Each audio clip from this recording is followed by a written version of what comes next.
실력을 쌓고 준비된 한국이 빛을 발하고 있습니다. 현재 한국의 많은 기업들이 유례없는 팬데믹 상황에 놀라운 실적을 나타내고 있어 주목되고 있습니다. 반면 일본의 기업들은 예상외로 저조한 실적에 몸살을 앓고 있다는 소식도 들려오고 있습니다. 과거 1980년대의 전세계 기업 10대 순위를 살펴보면 미국 IBM을 제외하고는 모두 일본 기업일 정도로 일본은 전세계 경제를 제패하고 있었습니다. 물론 버블 경제 시대의 영향이었다고 합니다만 일본은 전 산업 분야에서 두각을 나타내고 경쟁력을 갖춘 것은 어느 정도 사실이었습니다. 당시 우리나라는 전 세계 500위권에도 제대로 들어가는 기업이 없었을 정도로 열세였습니다.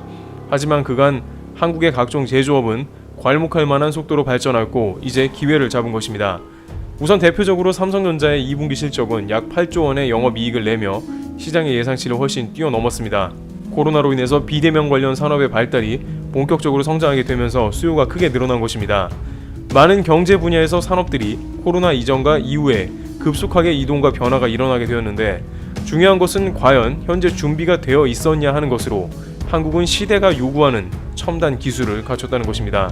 반면 일본 최고 기업이자 오랫동안 전세계 1위 자동차 그룹을 지켜온 도요타는 2020년에 영업이익이 80% 감소합니다. 코로나로 인해서 사람들이 밖에 나가지 않고 이동하지 않은 경우가 많아 직격탄을 맞은 것입니다. 하지만 한국의 삼성전자는 글로벌 기업들에서 비대면 관련 사업이 화랑을 보이면서 서버에 공급하는 메모리 등 수출량이 급격하게 늘어났습니다. 오랫동안 해당 분야에 투자해오고 연구 개발을 쉬지 않고 진행한 평소 모습이 코로나의 위기 때 오히려 전 세계가 원하는 반도체를 적재적소에 공급했던 것이 큰 이익을 본 것입니다. 미국의 대표 기업 아마존을 비롯해서 페이스북, 구글 등 대부분 코로나 시기에 어닝 서프라이즈를 기록한 업체로 클라우드 관련 사업 서버를 비롯한 반도체 수요가 급증했는데 이럴 때 삼성은 더욱 바쁠 수밖에 없었던 것이죠. SK 하이닉스 역시 분기 영업이익이 2조 원에 육박할 정도로 대단한 실적을 올렸습니다. 이러다 보니 팬데믹을 대응하기 위한 언택 사업들이 한국에 반도체가 없었으면 어쩔 뻔했냐는 말도 나오는 것입니다. 선순환으로 이 회사들은 미국의 IT 기업은 물론 각종 기기들의 부품 등을 공급하면서 말 그대로 실적이 날아오르는 모습을 보이는 것입니다. 한편 한국 회사들의 이러한 활약은 달러도 끌어오고 있습니다. 전 세계의 유동성 자금이 천문학적으로 집행되어 투자할 곳을 찾고 있다는 것입니다. 미국은 역사상 가장 많은 돈을 시중에 풀고 있는 유동성 잔치를 벌였다고 이야기되고 있습니다. 그런데 이러한 거대한 자금이 흘러갈 곳을 찾고 있지만 아무데나 가는 것이 아니고 투자할 만한 곳이어야 합니다. 코로나로 인해서 내리막을 걷고 있는 사업들은 외면을 당하나 한국 기업들은 말 그대로 알짜배기의 투자 대상인 것입니다. 외국인들은 한국의 삼성전자를 비롯해서 관련 사업에서 많은 양으로 매수하고 있습니다. 달러가 많이 풀려서 약세가 되며 이것이 신흥국으로 넘어오는데 미국 및 전 세계 주요 언택트 사업을 받쳐줄 수많은 기업들 중에서 단연 한국의 반도체 회사가 그 투자의 우선순위 대상이라고 할 수 있는 것입니다. 또한 반도체뿐만 아니라 LG화학이나 현대자동차 등 미래 사업을 준비 중인 한국 기업들도 선전했습니다. LG화학은 전기차 시장을 바라보고 공격적으로 투자해 세계 전기자동차 배터리 부분 1위에 올라섰습니다. 그러나 한때 테슬라 독점 공급하던 전기차 배터리 부분 1위를 해오던 파나소닉은 2분기 영업이익이 410억 원에 그쳐 LG화학의 동기간 영업이익인 5,700억에 10분의 1도 못 미쳤고 LG는 1위를 해오던 파나소닉을 완전히 눌렀습니다. 앞서 언급된 도요타도 2분기 영업이익이 1,500억 원에 그친 반면 현대차는 약 6천억 원의 영업이익으로 도요타를 4배 가까이 앞서면서 자동차 분야에서조차 세계 1위 기업을 누르는 기염을 통하고 있는 상황입니다. 현대차는 전기차 등에 대한 투자를 늘려가면서 미래 사업을 대비하고 있다는 것도 과거 전통적인 자동차 기업의 시대는 저물어가고 테슬라나 현대차같이 미래를 바라보는 기업들이 치고 나오는 상황인 것입니다. 이렇게 한국의 주요 기업들과 일본의 주요 기업들을 비교해보면 그야말로 한국의 압승이 확실한 국면입니다.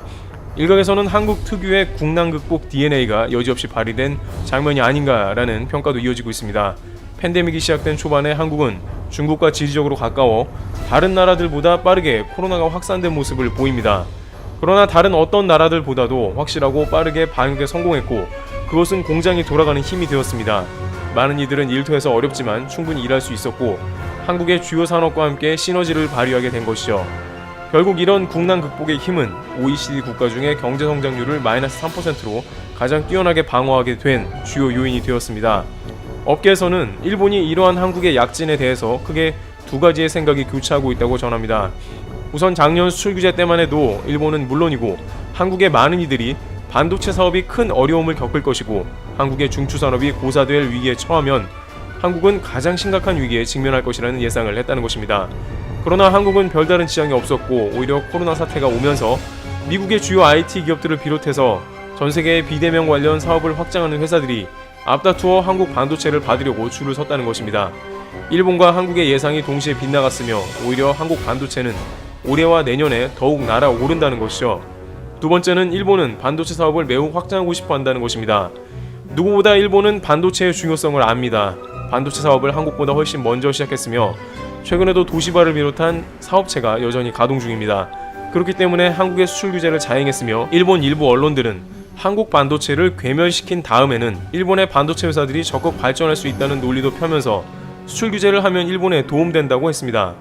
그러나 현재 한국 반도체 회사들이 잘 나가는 모습을 보면서 발만 동동 구르고 있는 국면이라는 것입니다. 해당 분야를 오랫동안 해왔고 조금만 더 잘하면 자신들도 그렇게 될 수 있을 것 같지만 도저히 따라갈 수 없는 현실에 아쉬움을 토로하고 있습니다. 심지어 일본 경제산업성은 최근 삼성전자와도 협력을 해야 한다는 황당한 말도 합니다. 수출 규제를 주도한 경제산업성이 이제 와서 삼성과의 협력을 논하는 말도 안 되는 궤변을 늘어놓는 것이죠. 한편 대만의 TSMC 공장도 일본에 유치해서 일본의 반도체 산업이 발달하게 해야 한다는 주장도 하고 있지만 아무리 좋게 봐준다고 하더라도 결정적으로 지진이 빈번하게 일어나는 일본의 극도로 예민한 반도체 라인을 쉽게 들여올 나라는 별로 없습니다. 이렇게 한국을 보며 발만 동동 구르는 비슷한 장면은 조선업도 마찬가지입니다. 일본은 8, 90년대 조선업 세계 1위를 달리며 한국과 큰 격차로 앞서가던 시기가 있었습니다. 그러나 최근 LNG선 수주는 거의 100% 한국에 빼앗기고 자신들은 LNG선을 만들 만한 도크도 없는 상황입니다. 그들은 친환경 바람이 불어 그 사업이 잘 되는 것은 알고 있습니다. 하지만 그만한 도크를 지을 수가 없고 인건비가 너무 비싸 사업 자체가 엄두가 안 나는 것입니다. 한국의 LNG선 사업이 너무 잘 되는 것이 부럽기도 하고 불만인 일본은 WTO에 한국 정부가 LNG선 보조금을 준다며 소송을 거는 모습을 보이기도 합니다. 그러나 이러한 소송은 애초에 일본의 패배입니다.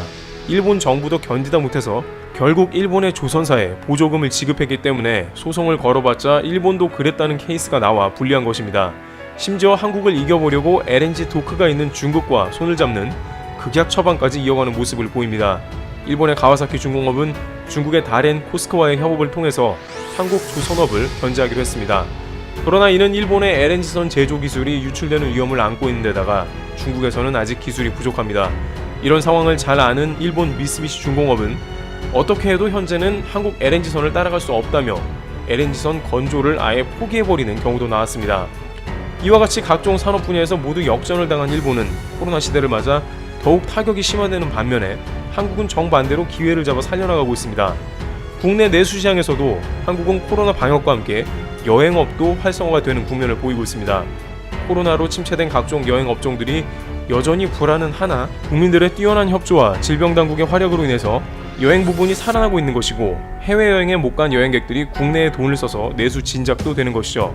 그러나 일본은 900만 여행업 종사자들의 고사가 걱정된다며 고투 트래블 캠페인을 장려하고 내수 활성화를 의도합니다만 문제는 확진자 숫자가 2.5배로 폭증하면서 코로나가 가속화되고 있어 오히려 경제에 악영향을 끼칩니다.